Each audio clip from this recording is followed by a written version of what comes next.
and lot. Ada 5 bilik dah renovated and extended di mana guys? Di Alam Damai sahaja.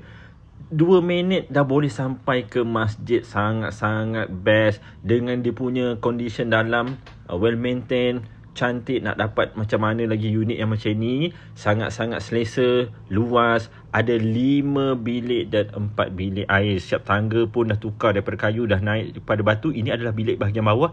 Ada toilet, boleh jadi macam guest room. Dan ini pula adalah dia punya dapur, kitchen. Ada separated dry kitchen and wet kitchen. Siap aluminium lagi, okey. Nampak kat sini dia punya toilet macam ala-ala hotel, okey.